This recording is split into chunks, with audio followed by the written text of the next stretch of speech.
April 12, 1945, 75 miles north of Okinawa, Pacific Theater. USS Mannert L. Abele, an Allen M. Sumner-class destroyer, manned her radar picket station in waters that had become known as the Graveyard of Destroyers. For 9 consecutive days, the ship had fought off kamikaze attacks, shot down enemy aircraft, and screened the invasion fleet from aerial assault. Her crew had survived encounters that sank other picket ships. They had perfected defensive tactics against conventional kamikaze attacks, aircraft diving from altitude, predictable approach patterns, targets that anti-aircraft gunners could track and destroy. At 14:45 hours, radar detected incoming contacts. The crew went to battle stations with the practiced efficiency of veterans who had done this dozens of times before. 3 enemy aircraft appeared. Abel's 5-inch guns opened fire, tracking the targets with radar-directed accuracy. One aircraft fell in flames 4,000 yards out. Another turned away trailing smoke. The third kamikaze, a Mitsubishi A6M0, broke through the defensive fire and crashed into the starboard side, penetrating the after engine room where it exploded. Damage control parties responded immediately. The ship began losing way, but the keel held. The destroyer could be saved. Then something happened that none of the crew understood. Captain James M. Stewart of LSM R-189, positioned nearby, later wrote in his action report, "This officer personally saw what appeared to be 2 planes orbiting in a northerly direction from DD-733, and then suddenly, what appeared to be one plane accelerated at a terrific rate, too fast for us to fire at. This plane dove at an angle of approximately 30 degrees, starting at about 4 miles away. Too fast for us to fire at." At 14:46, exactly 1 minute after the first kamikaze hit, something struck Mannert L. Abele at the waterline abreast the forward fire room. The explosion was catastrophic. The 2,600-pound warhead detonated with such force that it buckled the destroyer's keel, cutting out all power, lights, and communications instantly. The midship section simply ceased to exist. Obliterated. The bow and stern sections, now separate pieces, sank within 3 minutes. 84 American sailors died. Many never understood what killed them. They had trained to fight aircraft. They had practiced defending against conventional kamikazes. Nothing in their experience prepared them for a weapon that could accelerate to over 600 miles per hour in a terminal dive, a rocket-powered manned missile faster than anything American gunners could track. USS Mannert L. Abele holds the grim distinction of being the first Allied warship sunk by the Yokosuka MXY-7 Ohka, the most advanced kamikaze weapon Japan ever deployed, and perhaps the most terrifying. Allied forces called it the Baka Bomb. Baka, Japanese for fool or idiot, reflected Allied contempt for what seemed like suicidal desperation taken to its most extreme form. They laughed at reports of rocket-powered suicide bombs. They mocked the concept as proof that Japan had descended into madness. They stopped laughing on April 12, 1945. By then, the Ohka had demonstrated that desperation combined with technological innovation could create weapons more lethal than anyone anticipated. This is the true story of Japan's cherry blossom, the rocket bomb that American forces feared more than any conventional kamikaze, the weapon that sank destroyers in minutes, and the technological achievement that represented both Japanese engineering brilliance and the horrifying desperation of a nation facing defeat. The Ohka program began not in 1945, but in the summer of 1943, when Imperial Japanese Navy Ensign Mitsuo Ota witnessed the increasing disparity between American and Japanese aviation capabilities. By mid-1943, the strategic situation had turned catastrophically against Japan. American industrial production overwhelmed Japanese capacity. American fighters, F-6F Hellcats and F-4U Corsairs, dominated Japanese Zeros in combat. American anti-aircraft fire grew increasingly deadly as proximity-fused shells made hitting fast-moving aircraft routine rather than exceptional. Japanese conventional bombing attacks suffered appalling losses. Attacking American task forces became suicide missions, even for experienced pilots. Torpedo bomber squadrons would launch with 20 aircraft and return with 2 or 3. Dive bomber formations would be decimated before reaching release altitude. The sacrifice achieved minimal results. American ships had sophisticated damage control that limited even successful hits. Ota understood mathematics that Japanese leadership refused to acknowledge openly. Japan was losing the aviation war through simple attrition. American fighters shot down Japanese pilots faster than replacement pilots could be trained. American industry produced aircraft faster than Japan could destroy them. American carriers multiplied while Japanese carriers rested at the bottom of the Pacific. But Ota also understood a critical vulnerability in American defenses. Anti-aircraft fire relied on tracking aircraft through predictable flight paths. Radar-directed guns calculated intercept solutions based on target speed and maneuverability. Fighter interception required time to climb, position, and engage. The defensive system assumed targets moving at speeds between 200 and 400 miles per hour. What if a weapon could exceed those speeds by such a margin that defensive systems couldn't respond? What if a missile traveled so fast that the time between visual acquisition and impact measured in seconds rather than minutes? Ota proposed a rocket-powered manned glide bomb. The concept was brutal in its simplicity. Build a small aircraft around a massive warhead, power it with solid-fuel rockets, and have a pilot guide it to the target. No sophisticated guidance systems, no complex electronics, just a pilot, rockets, explosives, and a one-way flight. Ota developed his concept with help from students at the Aeronautical Research Institute at the University of Tokyo.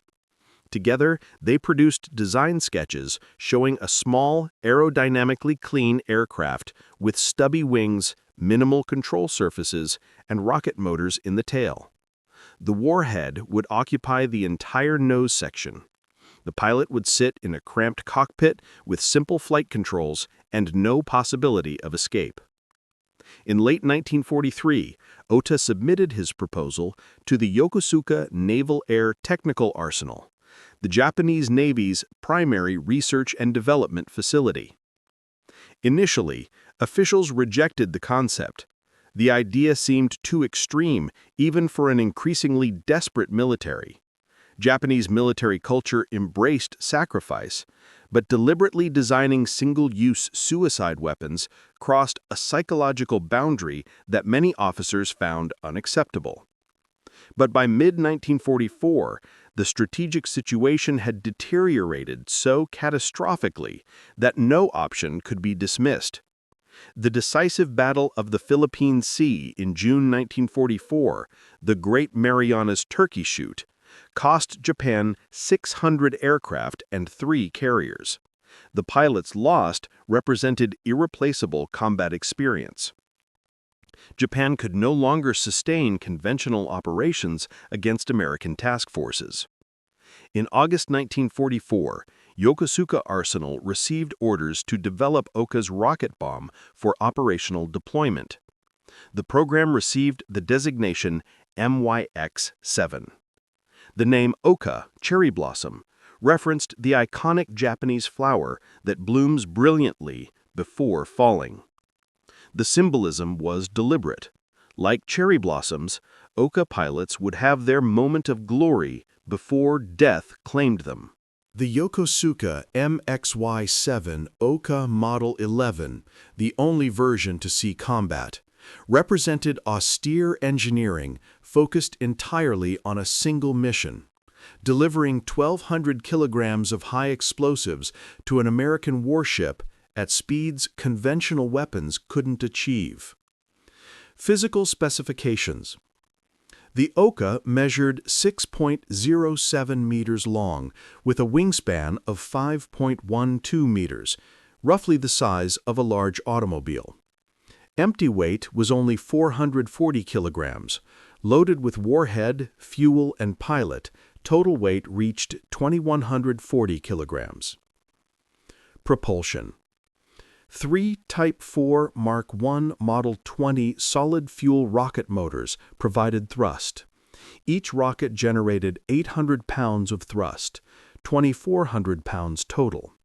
The rockets burned for 8 to 10 seconds, whereafter the Ohka became an unpowered glider. Performance. In level flight after rocket burnout, the Ohka glided at approximately 370 kilometers per hour.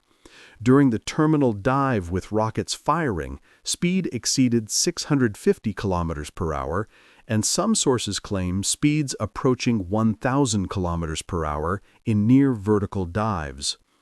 At those velocities, the Ohka became essentially impossible to intercept. Warhead. The nose section contained 1,200 kilograms of explosives, more than a torpedo warhead, equivalent to a 2,600-pound bomb. Upon impact, this warhead could penetrate below the waterline and detonate inside the hull, causing catastrophic flooding. Construction. The airframe used simple materials: wood for wings, steel tube fuselage structure, and aluminum skin where necessary. This austere construction meant that relatively unskilled workers could produce Ohkas quickly. Between September 1944 and March 1945, Japanese industry completed 755 Ohka Model 11 aircraft. Cockpit. The pilot sat in a cramped compartment with basic flight controls, an airspeed indicator, and an altimeter. No radio, no oxygen equipment, no parachute. There was no point. The pilot couldn't escape anyway. The rocket motors blocked any rear exit, and the warhead occupied the nose. The canopy was secured from the outside before release. The pilot was locked inside a flying bomb. But the Ohka's greatest engineering challenge wasn't the aircraft itself, it was the delivery system. The Ohka's range was only 37 kilometers, approximately 20 nautical miles. It had to be carried into combat by a bomber and released within range of American task forces. The carrier aircraft had to survive long enough to reach release range and then escape before American fighters destroyed it. Japan selected the Mitsubishi G4M2 Betty bomber for this mission. The Betty was modified with external shackles beneath the fuselage to carry the Ohka. These modified bombers were designated G4M2E Model 24J, specifically for Ohka operations. The combination created a tactical nightmare. The Betty was already notorious as the flying lighter.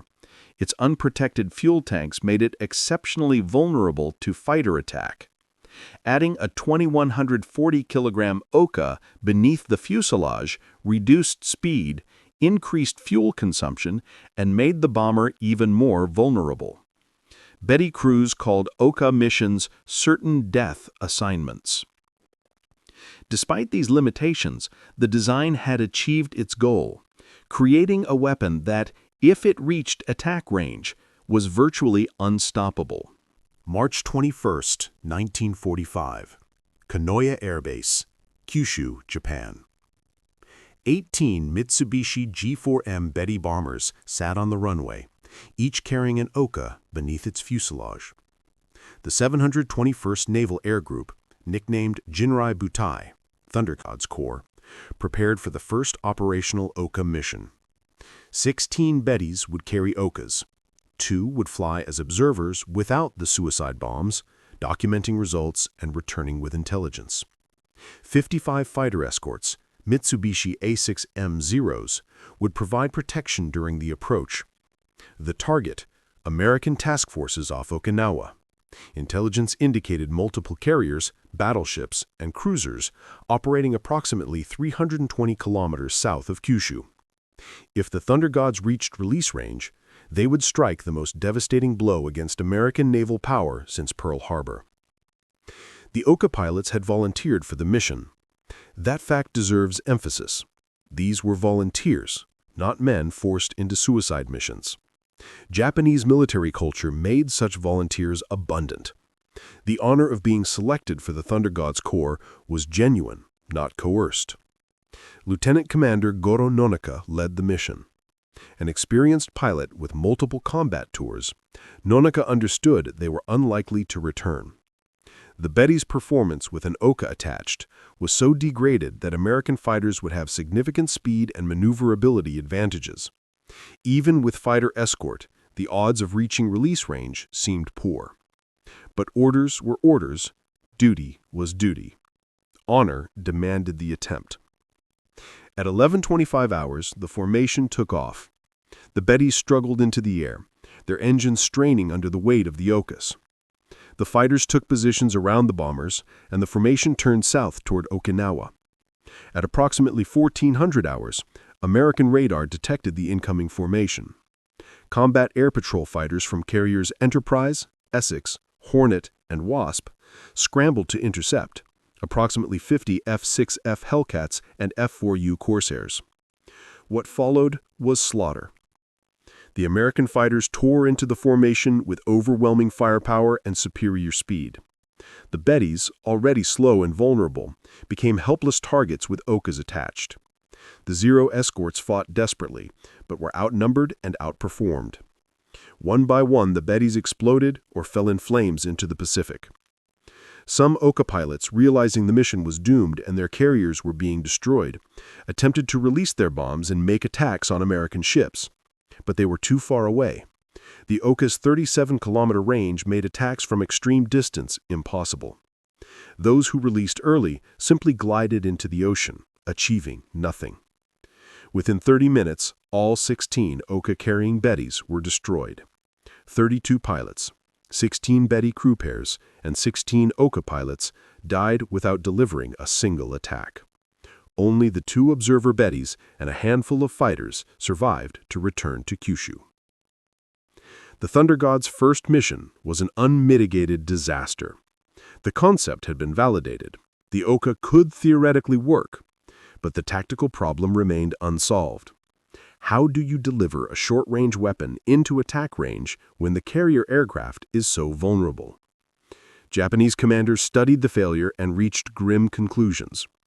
The Ohka required fighter escorts in sufficient numbers to occupy American combat air patrol, approach routes that minimized time and range of American radar, release ranges that gave Ohka pilots maximum chance of hitting targets, and operational timing that exploited gaps in American defensive coverage. The Thunder Gods would try again, and this time they would succeed. April 12, 1945. USS Mannert L. Abele on radar picket duty. The second major Ohka mission launched from Kanoya on April 12, with 8 Betty bombers carrying Ohka and fighter escort. Japanese command had learned from the March 21 disaster. This mission would target isolated radar picket destroyers rather than heavily defended fleet formations. The picket ships operated alone or in small groups, 75 miles from the main invasion fleet, beyond the range of concentrated fighter cover. USS Mannert L. Abele had been on picket station for 9 consecutive days. The crew was exhausted from constant battle stations, frequent attacks, and the nerve-shattering stress of operating in waters where destroyers were sinking regularly. But they were skilled, experienced, and confident in their defensive capabilities. At 14:45, radar detected incoming contacts. 3 aircraft appeared. Abele's crew went to battle stations calmly. They had done this dozens of times. The 5-inch guns opened fire, tracking the targets. 1 aircraft fell smoking into the ocean, a second turned away damaged. The third broke through and crashed into the starboard side, a conventional kamikaze. The explosion damaged the engineering spaces, and Abele began losing way. Damage control parties responded immediately. The ship could be saved. 1 minute later, something else struck the ship. LSM-R-189's captain, positioned nearby, described seeing an aircraft accelerate at a terrific rate, too fast for us to fire at. This observation is critical because an experienced naval officer is stating that the attacking aircraft moved too fast for anti-aircraft gunners to track. The Ohka, gliding silently after its Betty bomber released it miles away, had its attack run lined up, switched on its 3 rocket motors, and accelerated to over 600 miles per hour in a shallow dive toward Mannert L. Abele's waterline. The destroyer's gunners never acquired the target. The radar operators barely registered the contact before impact. The lookouts saw it for perhaps 2 seconds, not enough time to shout a warning, let alone maneuver. The 1,200-kilogram warhead struck the waterline abreast the forward firing room and detonated, with catastrophic effect.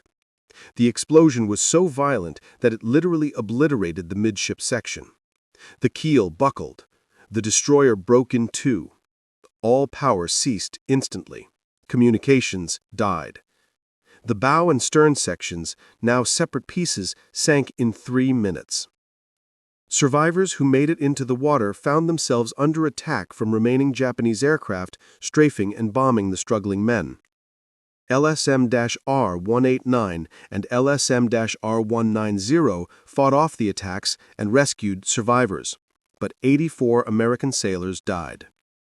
USS Mannert L. Abele became the first Allied warship sunk by the Ohka, and one of the few ships sunk in under 3 minutes from a single hit. The weapon that Allied intelligence had mocked as Baka Bomb, fool's bomb, had just demonstrated lethality exceeding any conventional kamikaze. The Ohka's speed made interception nearly impossible.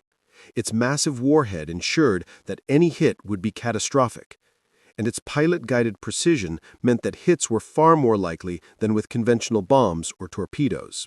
Following the Mannert L. Abele sinking, Ohka attacks continued through the Okinawa campaign with mixed results. USS Shea, May 4, 1945. Operating as radar picket approximately 75 miles from Okinawa, Shea detected incoming aircraft.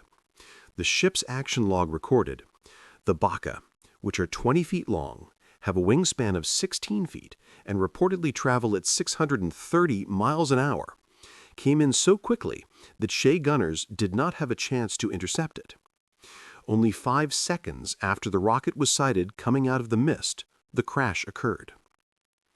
5 seconds from visual acquisition to impact. At those speeds, defensive reactions became impossible. The Ohka struck Shea in the forward fire room, but the destroyer's damage control saved the ship. Shea survived despite severe damage, a testament to American damage control training and the inherent toughness of destroyer construction. USS Gaiety, AM 239. A minesweeper struck by an Ohka on April 28, 1945. The small vessel survived, but the attack demonstrated that Ohkas could target ships of any size. USS Hugh W. Hadley, DD 774, and USS Jeffers, DD 621. Both destroyers sustained damage from Ohka attacks during radar picket duty. Neither was sunk, but both required extensive repairs. In total, documented Ohka attacks damaged or sank 7 American vessels during the Okinawa campaign. This might seem like a limited impact, but context matters. Only 74 Ohkas actually launched on operational missions. Of those, 56 were destroyed either with their parent Betty bombers before release or during attack runs. That means only 18 Ohkas reached attack positions, and 7 achieved hits. A nearly 40% success rate against heavily defended American warships represents extraordinary effectiveness for a weapon system. Compare this to conventional kamikaze attacks, which achieved hit rates between 10 and 15% despite launching thousands of aircraft. The Ohka, when it reached attack range, proved devastatingly effective. But therein lay the weapon's fundamental limitation: reaching attack range.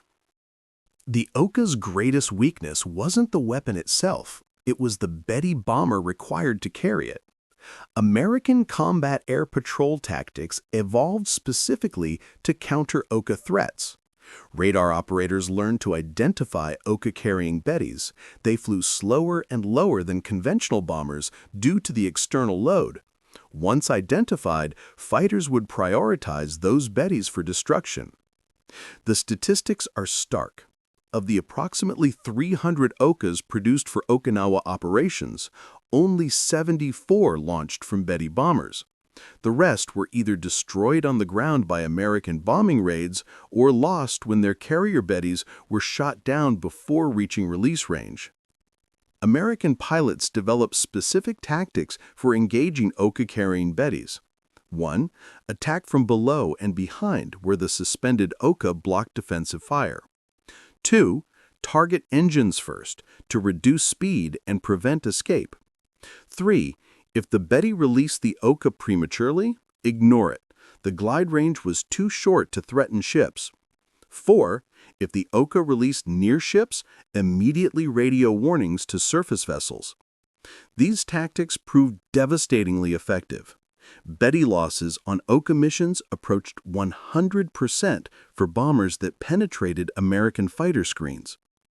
Some Ohka pilots watching their Betty bomber being shot to pieces around them released prematurely and attempted to glide bomb American ships from extreme range. These desperate attacks invariably failed. The Ohka simply couldn't glide far enough to threaten ships. Pilots would crash into the ocean miles short of their targets, dying without accomplishing anything. The psychological impact on Betty crews was severe. Flying an Ohka mission essentially guaranteed death, not the honorable death of a successful attack, but pointless death as American fighters turned your bomber into flaming debris before you could release the weapon. Japanese engineers understood the Ohka's tactical limitations and developed improved versions designed to address the carrier vulnerability problem. Model 22. This version used a motor jet engine, a primitive jet propulsion system, instead of solid rockets. The motor jet extended range to approximately 130 kilometers and eliminated the need for carrier aircraft to penetrate so deeply into American defensive zones. The warhead was reduced to 600 kilograms to save weight. Only 50 Model 22s were built before war's end. The delivery aircraft was changed to the faster, more survivable Yokosuka P-1Y Ginga bomber, which had better chances of escaping American fighters after release. Model 33. This ambitious design used a turbojet engine, genuine jet propulsion, with an 800-kilogram warhead and range exceeding 180 kilometers. The carrier aircraft would be the Nakajima G-8N Renzen heavy bomber, which never reached production. The Model 33 existed only as engineering drawings when Japan surrendered. Model 43. This version was designed for launch from submarines using catapults, or from cave installations using rocket-assisted takeoff. The wings folded for storage in confined spaces. Like the Model 33, this remained a paper project. All these improved designs shared a common problem. They arrived too late. By mid-1945, American bombing had so devastated Japanese industry that complex weapons production became nearly impossible. The resources to build improved Ohkas didn't exist. The trained workers had been drafted or killed. The factories operated underground in caves with inadequate equipment. Japan had demonstrated technological sophistication with the original Ohka design, but industrial capacity to iterate and improve that design no longer existed. Allied intelligence's evolution in understanding the Ohka reveals how perception changed as the weapon's lethality became evident.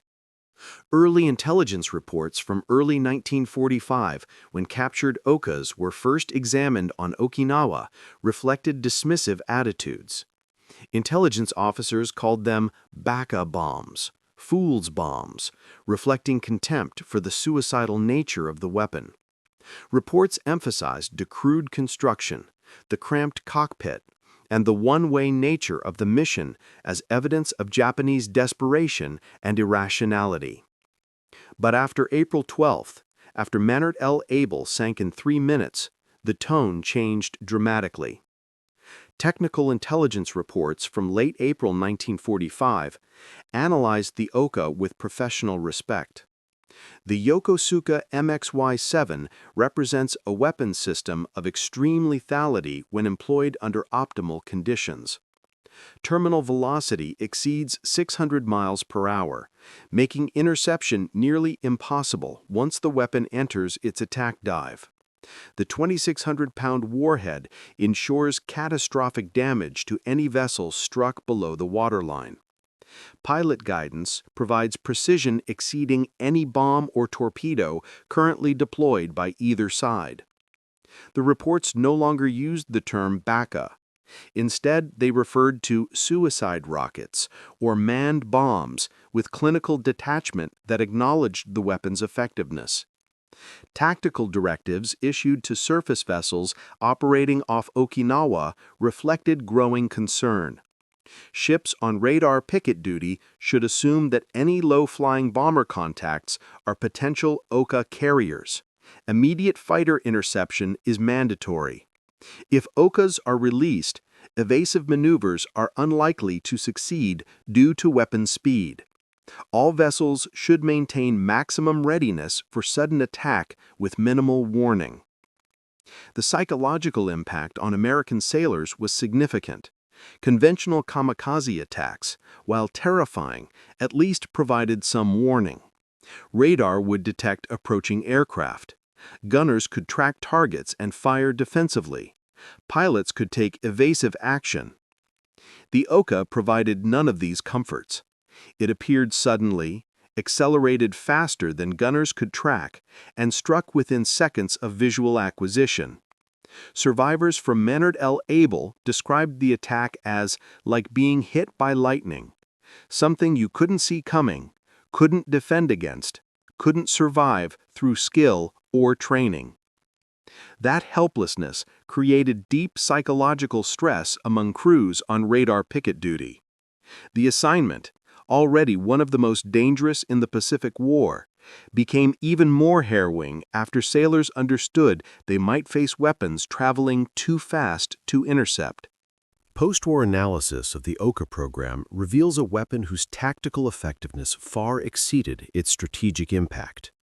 Tactical effectiveness.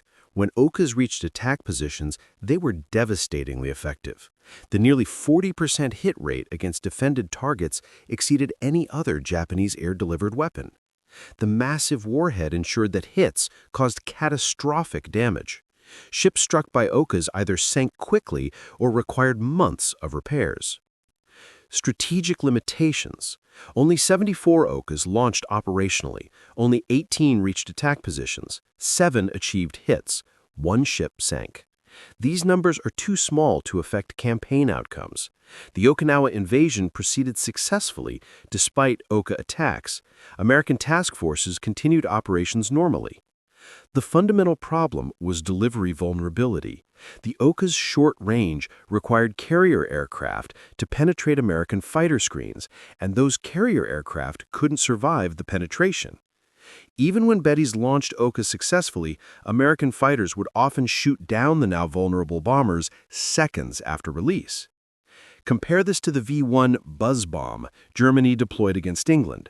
The V-1 was essentially an unmanned Ohka, a flying bomb with autopilot instead of a human pilot. But the V-1 launched from ground ramps far from enemy fighters.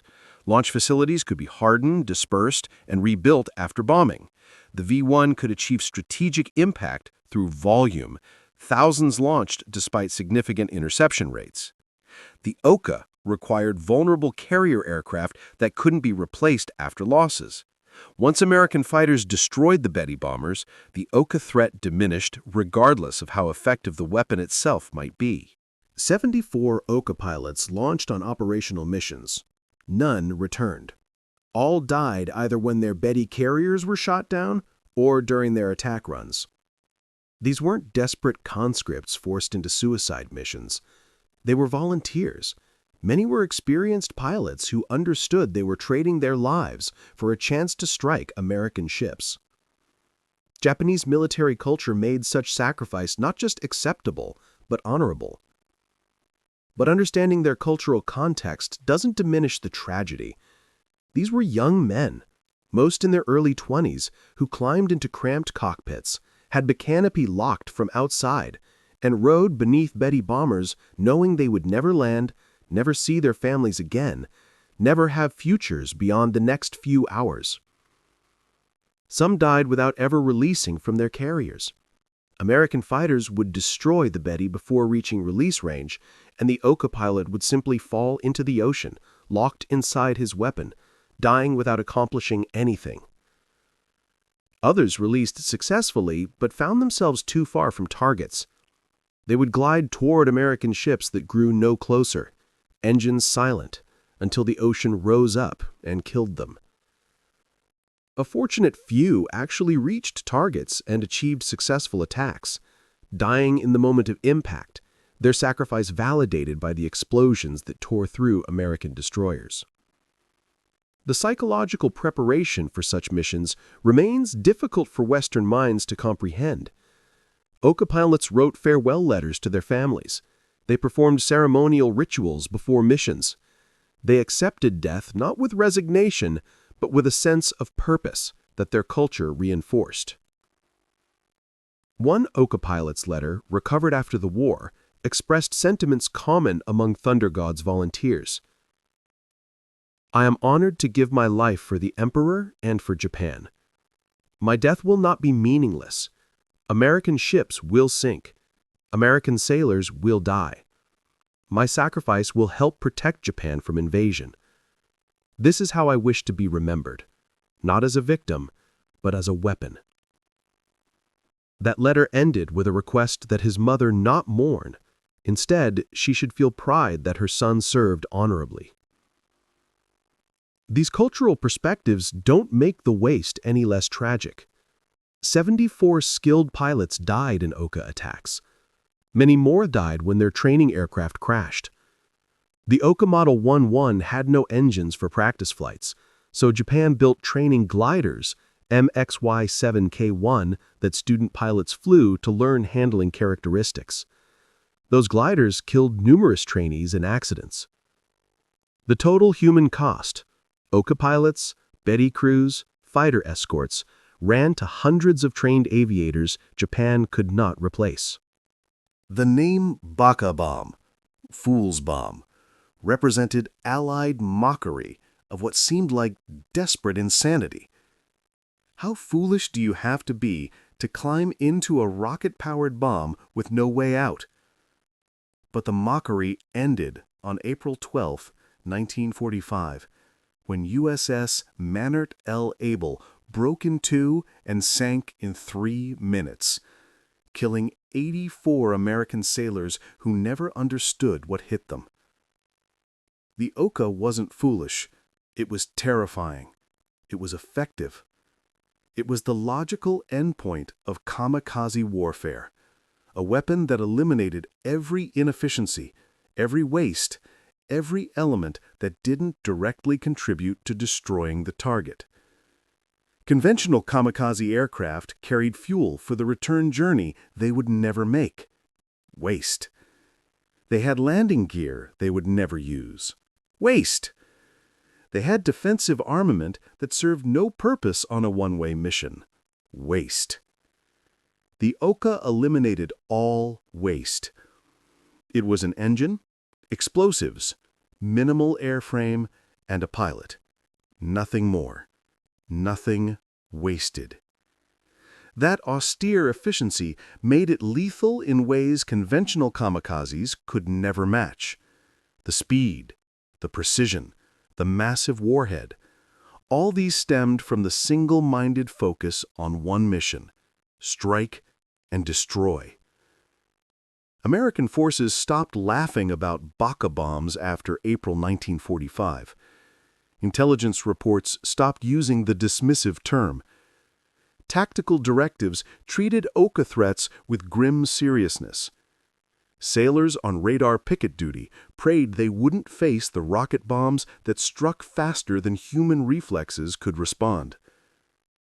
The weapon that seemed like foolishness turned out to be one of the most sophisticated guided missiles of World War II, decades ahead of its time in concept, even if the technology and tactical situation prevented it from achieving strategic impact. Modern military analysts recognize the Ohka as one of history's first operational cruise missiles, a powered, guided weapon designed to strike surface targets with precision at extended range. The parallels to modern cruise missiles are striking. High-speed approach to minimize interception time, terminal guidance, human pilot instead of electronics, large warhead optimized for ship destruction, launch from carrier platform, aircraft instead of ship or submarine. The Ohka's limitations: short range, vulnerable carrier aircraft, one-way mission, stemmed from 1944 technology constraints, not conceptual flaws. The underlying concept was sound. Replace the human pilot with electronics, extend range through efficient propulsion, launch from platforms beyond enemy defensive range, and you have modern anti-ship cruise missiles. The Soviet P-15 Termit, NATO designation SSN-2 Styx, the Chinese Silkworm, the French Exocet, all these Cold War anti-ship missiles trace conceptual lineage to weapons like the Ohka and Germany's similar Feisler Phi 103R Reichenberg manned V-1. The Ohka demonstrated that speed and precision could overwhelm shipboard defenses. Modern navies learned that lesson and developed countermeasures: longer-range detection radar, faster-tracking guns, electronic warfare systems, and ultimately the Aegis combat system designed specifically to handle high-speed anti-ship missile threats. Every modern warship defense system exists partly because the Ohka proved that fast-moving guided weapons could strike before defenders could respond. The Ohka program represents the convergence of technical innovation, cultural acceptance of sacrifice, and desperate strategic circumstances that characterized Japan's final war years. Technically, the Ohka was impressive, a functional guided missile decades before the technology matured. The engineering was austere but effective. The concept was sound. Under optimal conditions, it proved devastatingly lethal. Tactically, it suffered from fundamental limitations that Japanese industry couldn't overcome. The carrier vulnerability problem had no solution given Japan's declining air superiority and industrial capacity. Even brilliant weapons become useless if you can't deliver them to battle. Strategically, the Ohka came too late and in insufficient numbers to affect outcomes. By spring 1945, Japan had already lost the Pacific War. No weapon, no matter how innovative, could reverse the catastrophic disparity in industrial capacity, resources, and military power that guaranteed Japanese defeat. Culturally, the Ohka reflected aspects of Japanese society that Westerners struggle to comprehend: the willingness to sacrifice individual life for collective benefit, the equation of honorable death with ultimate service, the cultural framework that made such sacrifice not just acceptable, but admirable. 74 Ohka pilots died in operational missions. None returned. One American destroyer sank. Several others were damaged. The exchange rate was brutal and unsustainable. But then, sustainability was never the point. The Ohka program assumed Japan was losing and sought to maximize the cost of American victory with weapons that traded individual lives for ship kills. It failed strategically, but succeeded in creating a weapon that American forces feared more than conventional kamikazes. The mockery ended. The laughter stopped. In its place came grim professional respect for a weapon that demonstrated what desperation, combined with engineering skill, could achieve. The stark contrast between Ohka production and operational deployment reveals the weapon's fundamental strategic failure. Production statistics. Approximately 755 Ohka Model 11 aircraft completed by war's end. 50 Ohka Model 22 turbojet version completed. Training gliders MXY-7K1, 45 completed for pilot instruction. Total program, approximately 850 aircraft of all types. Operational deployment. 74 Ohkas launched from Betty bombers on combat missions. 56 destroyed with their carrier aircraft before release. 18 successfully released and made attack runs. 7 achieved hits on American vessels. 1 ship sunk, USS Mannert L. Abele. 6 ships damaged. These numbers tell a devastating story. Of 755 combat-ready Ohkas built, only 74, less than 10%, actually launched on missions. Of those 74, only 18 reached attack positions. Only 7 struck targets. The gap between production and effectiveness stemmed entirely from the carrier aircraft vulnerability. Japan built hundreds of Ohkas but couldn't deliver them to combat. American fighters destroyed the Betty bombers before they could release their weapons. Ground attacks destroyed Ohkas at their bases. The weapons sat unused while American forces advanced across the Pacific. Some Ohkas were found intact on Okinawa after the island was secured. Weapons that never launched because their carrier aircraft were destroyed or because the tactical situation made missions impossible. These pristine examples of Japanese engineering were photographed, studied, and eventually shipped to America for technical intelligence evaluation. American Intelligence Assessment. After the war, American technical intelligence compiled comprehensive reports on captured Ohka aircraft. The Office of Naval Intelligence Report 039 from September 1945 provided detailed analysis. The Yokosuka MXY-7 represents sophisticated guided missile technology constrained by delivery system limitations.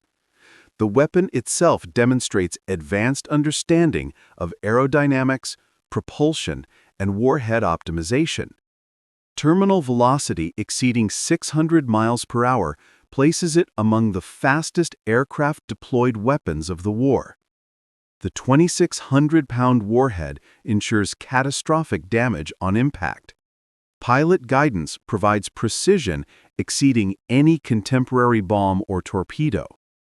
However, tactical deployment proved severely constrained by carrier aircraft vulnerability. The Mitsubishi G4M Betty bomber, already vulnerable in combat, became critically exposed when carrying external Ohka loads. American fighter interception proved devastatingly effective against Ohka-carrying formations. Most Ohkas were destroyed with their carriers before reaching release range. Assessment. The Ohka validates the guided missile concept for anti-ship warfare. Future developments should focus on extended range, eliminating need for carrier aircraft penetration. 2. Electronic guidance, replacing human pilots. 3. Launch platforms beyond enemy fighter range. 4. Multiple simultaneous attacks, overwhelming defensive systems. That assessment, written in 1945, essentially predicted the development of modern anti-ship cruise missiles, validating that the Ohka's concept was sound, even though tactical execution failed. The Ohka wasn't Japan's only desperate innovation. By 1945, Japan had developed numerous special attack weapons, all designed around the premise that sacrificing trained personnel was acceptable if it achieved military objectives. Kaiten torpedoes, manned torpedoes, essentially underwater kamikazes. These were Type 93 long-lance torpedoes modified with a cramped cockpit where a pilot could guide the weapon to its target. The pilot had no escape mechanism. Upon hitting the target, the 3,400-pound warhead would detonate, killing the pilot and destroying the ship. Kaiten achieved some success. They sank USS Underhill DE-682 and damaged several other ships. But like the Ohka, delivery was problematic. Submarines carrying Kaitens were vulnerable to American anti-submarine warfare, and many Kaitens were lost when their parent submarines were sunk. Shinyo boats, small motorboats packed with explosives designed to ram ships. Over 6,000 were built. Their effectiveness was minimal, slow, short-ranged, and vulnerable to defensive fire. Most were destroyed before reaching targets. Fukuryu swimmers, water demolition swimmers carrying contact mines on poles designed to attack landing craft. Training was brutal, equipment was primitive, and effectiveness was near zero. The Nakajima Ki-115, or Tsurugi, was a special attack aircraft built even more crudely than the Ohka. No landing gear, minimal instruments, just an engine, airframe, and bomb. The pilot would take off using disposable landing gear that fell away after takeoff, then crash into ships. Over 100 were built, but none saw combat before war's end. In this context, the Ohka was actually the most sophisticated special attack weapon Japan developed. It incorporated advanced rocket propulsion, aerodynamic design, and operational concepts that presaged modern missiles. The others were desperate improvisations using existing equipment in suicide roles. Western observers struggle to understand how Japan found volunteers for missions with 100% mortality. The answer lies in cultural factors, propaganda effectiveness, military indoctrination, and the specific circumstances of Japan's 1944-45 situation. Cultural foundation. Japanese military culture emphasized that death in service to the emperor was the highest honor. This wasn't new to World War II. Samurai traditions stretching back centuries valorized dying in battle over surrender or retreat. The Bushido Code explicitly stated that warriors should always be prepared to die. Social pressure. In a culture where shame was a powerful motivator, refusing special attack duty brought dishonor not just to the individual, but to their entire family. Conversely, volunteering brought honor that extended to parents, siblings, and ancestors. Propaganda effectiveness. Japanese media portrayed special attack pilots as heroes defending the homeland from invasion.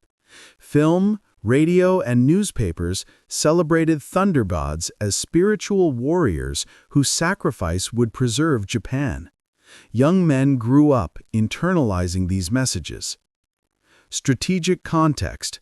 By 1945, many Japanese genuinely believed America planned to exterminate the Japanese people after invasion. Propaganda emphasized alleged American atrocities and encouraged belief that homeland defense required any sacrifice. Within that worldview, trading one's life to sink an enemy ship seemed rational. Unit cohesion. Ohka pilots trained together in the Thunder Gods Corps, developing intense camaraderie. Refusing a mission meant abandoning your unit brothers. That social pressure proved as powerful as any military order. Selection process. Not everyone who volunteered was accepted. The Thunder Gods Corps selected experienced pilots, men who had already flown combat missions and survived. They weren't desperate teenagers, but skilled aviators making calculated decisions to trade their expertise for a high-probability ship kill. One pilot's diary recovered after the war expressed sentiments common among Thunder Gods. "My life has already ended many times. Each mission I survived was borrowed time. Now I will spend that borrowed time where it can do the most good. One pilot, one ship. That is mathematics that favors Japan." That cold calculation characterized the Ohka program: individual lives versus American warships. If the exchange rate favored Japan, the deaths were justified within the cultural and strategic framework the pilots inhabited. Understanding this context doesn't require agreement or approval, but it's necessary to comprehend how Japan found volunteers for missions everyone knew were one way. American sailors and Marines held contradictory views about Japanese special attack weapons, like the Ohka. They feared them, while simultaneously viewing them as evidence of enemy irrationality and desperation. Personal accounts from Okinawa campaign survivors revealed this tension. Seaman First Class Robert L. Anderson, USS Shi, DD 750, described the Ohka attack on his ship. "We called them Baka Bombs, fool bombs, but there was nothing foolish about how fast that thing came at us. 5 seconds from when we saw it to when it hit. 5 seconds. You can't do anything in 5 seconds, except die. We got lucky. The bomb didn't detonate properly and we survived. But I'll never forget that feeling of helplessness. You're trained to fight. You're trained to defend your ship. But against something that fast, there's nothing you can do." Lieutenant Commander Hugh W. Hadley, commanding USS Hadley, DD 774, expressed similar sentiments. "The conventional kamikaze you could fight. You could shoot them down. You could evade. The rocket bombs were different. They came too fast, hit too hard. We shot down over 150 aircraft during our time on picket duty, but the Bakas terrified us in ways other attacks didn't." Marine Corps Lieutenant Colonel Justice M. Chambers, who fought on Okinawa, offered a tactical assessment. "The Japs were beaten and they knew it, but weapons like the Baka showed they'd make us pay maximum price for victory. Every ship that went down meant hundreds of American casualties. If they could produce enough special attack weapons, they might make invasions so costly we'd negotiate rather than fight for the home islands. That was their thinking. It was desperate, but from their perspective, rational desperation." This last observation captures the strategic reality. Japan understood it couldn't win militarily, but perhaps it could make victory so expensive that America would accept negotiated peace rather than total conquest.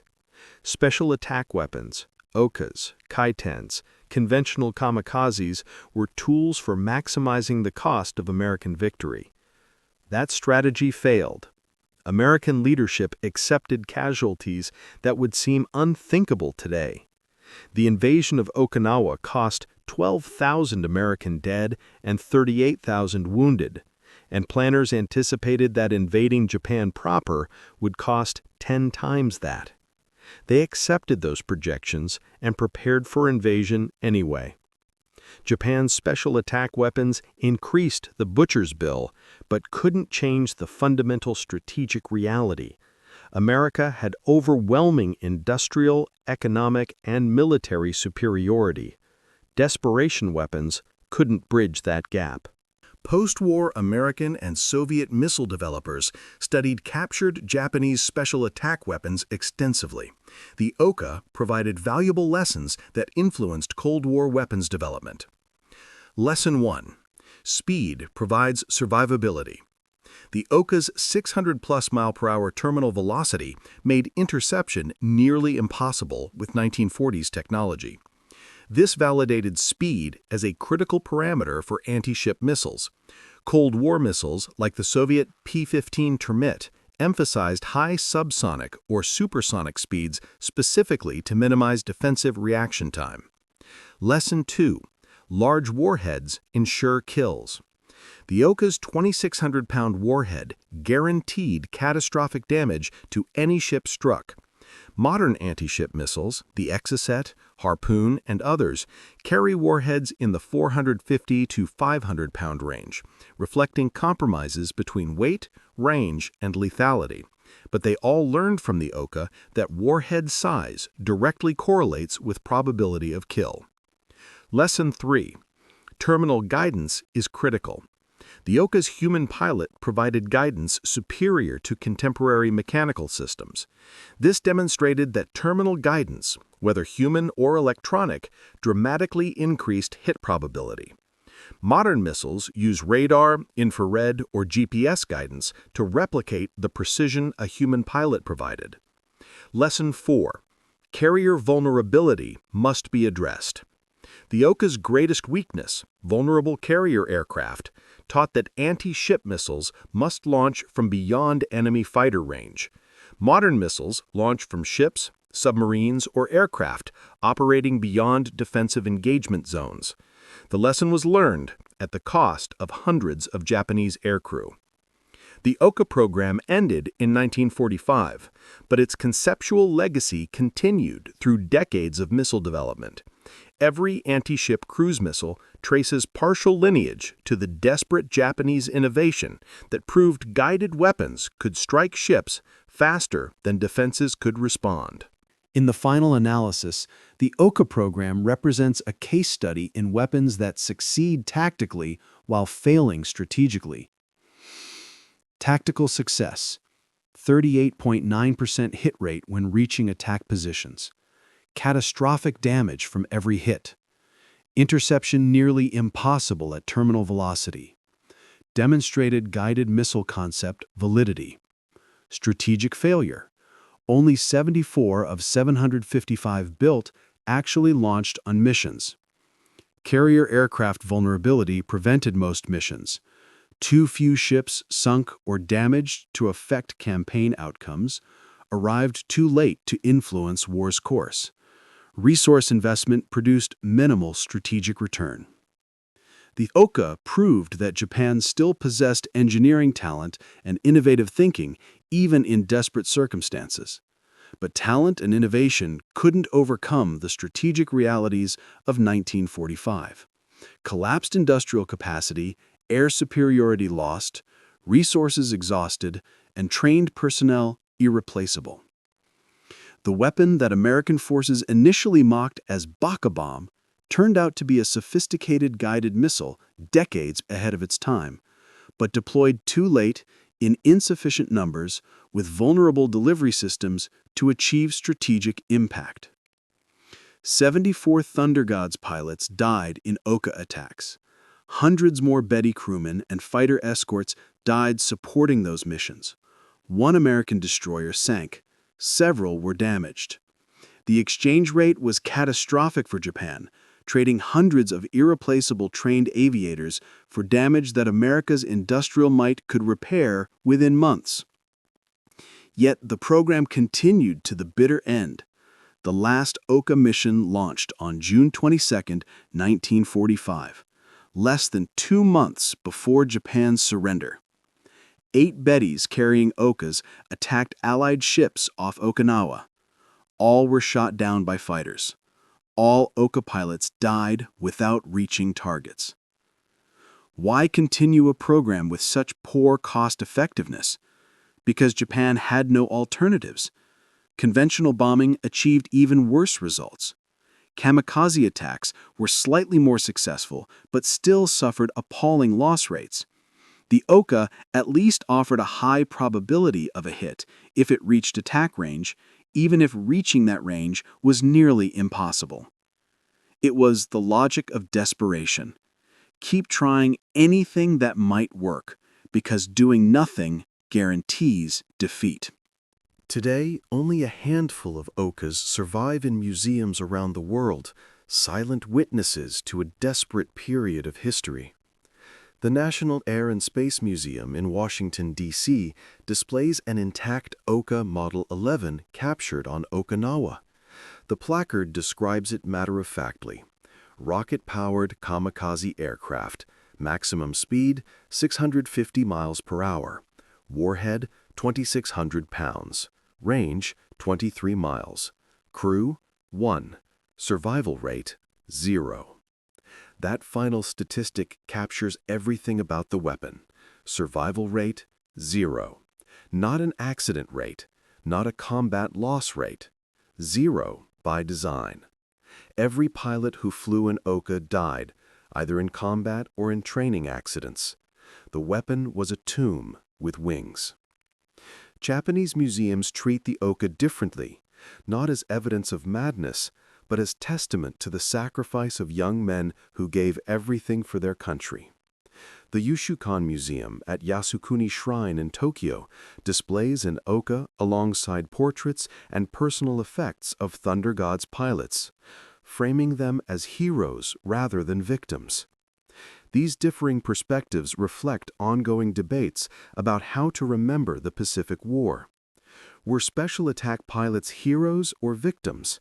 Did they sacrifice willingly or were they coerced? Should we honor their service or condemn the military culture that sent them to certain death? There are no simple answers. The cultural contexts that made the Ohka program possible, the Bushido traditions, the emperor worship, the propaganda effectiveness, seem alien to modern sensibilities. Yet within those contexts, the pilots who flew Ohkas made choices they considered honorable, even as those choices led inevitably to death. The Ohka itself remains a remarkable piece of engineering, a functional guided missile developed with 1944 technology, demonstrating concepts that wouldn't be fully realized until decades later. That its tactical sophistication couldn't overcome strategic impossibility doesn't diminish the engineering achievement. But the human cost remains troubling. 74 young men, strapped into cramped cockpits, rocketing toward enemy ships at speeds that made survival impossible even if they wanted to abort. How many regretted their decisions in the final seconds? How many died terrified rather than exalted? How many understood in that last moment that their sacrifice would be militarily meaningless? We'll never know. They're gone, along with the Betty crews who carried them, the fighter escorts who died protecting them, and the American sailors who died when Ohkas struck home. All that remains are museum pieces, fading photographs, and the historical record of a weapon that began as mockery's target and ended as a source of fear, the rocket-powered kamikaze that proved desperation, combined with innovation, could create weapons more lethal than anyone anticipated. They laughed at Japan's Ohka. Then on April 12, 1945, USS Mannert L broke in two and sank in 3 minutes. The laughter stopped. In memory of the 74 Ohka pilots who died in combat, the hundreds of aircrew who died supporting their missions, and the American sailors who died when rocket-powered kamikazes struck faster than defenses could respond. May their sacrifices, all of them, serve as reminders of war's human cost, regardless of which side we memorialize.